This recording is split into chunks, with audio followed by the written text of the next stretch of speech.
ਦੋਸਤੋ ਜ਼ਿੰਦਗੀ ਦੇ ਵਿੱਚ ਤੁਸੀਂ ਬਹੁਤ ਸਾਰੇ ਮੁਕਾਬਲਿਆਂ ਦੇ ਵਿੱਚ ਹਿੱਸਾ ਲਿੱਤਾ ਹੋ ਸੀ, ਕਦੇ ਕ੍ਰਿਕਟ ਦੇ ਮੁਕਾਬਲਿਆਂ ਦੇ ਵਿੱਚ, ਕਦੇ ਦੌੜ ਦੇ ਮੁਕਾਬਲਿਆਂ ਦੇ ਵਿੱਚ, ਕਦੇ ਤਕਰੀਰਾਂ ਦੇ ਮੁਕਾਬਲਿਆਂ ਦੇ ਵਿੱਚ। ਲੇਕਿਨ ਡੇਰਾ ਇਸਮਾइल खान ਦੀ ਤਾਰੀਖ ਦੇ ਵਿੱਚ ਪਹਿਲੀ ਦਫਾ ਅਸਾਂ ਗਿਣ ਕੇ ਆਏ ਹਾਂ ਸੋਰੇ ਵਾਸਤੇ ਸਰਾਇਕੀ ਝੁਮਰ ਤੇ ਰੀਤ ਦਾ ਕੰਪੀਟੀਸ਼ਨ। 23 ਮਾਰਚ 2019 ਨੂੰ ਅਸਾਂ ਸਾਰੀ ਸੰਗਤ एक रैली की शक्ल इमामिया गेट को 9 बजे रवाना थीसूं पैदल दरिया सिंधु ते वन के असां खुलसटेसूं ते उनके बाद झुमर कंपटीशन का आगाज़ थी।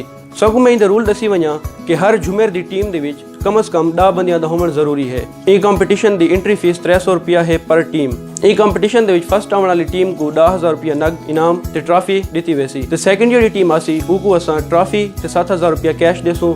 थर्ड आने वाली टीम को 5,000 रुपया ते नाल ही ट्रॉफी भी दी वैसी। ते बाकी जेडे टीमां टॉप 3 दे विच न हो सन हिस्सा गिनने वाली टीमां को भी 1,500 रुपया कैश इनाम दिता वैसी। ते अगर तुसा ज्यादा पॉइंट हासिल करना चाहते वे ते मुकाबला जीतना चाहते वे तां कुछ गल्लां दा सगों ख्याल रखना पोसी।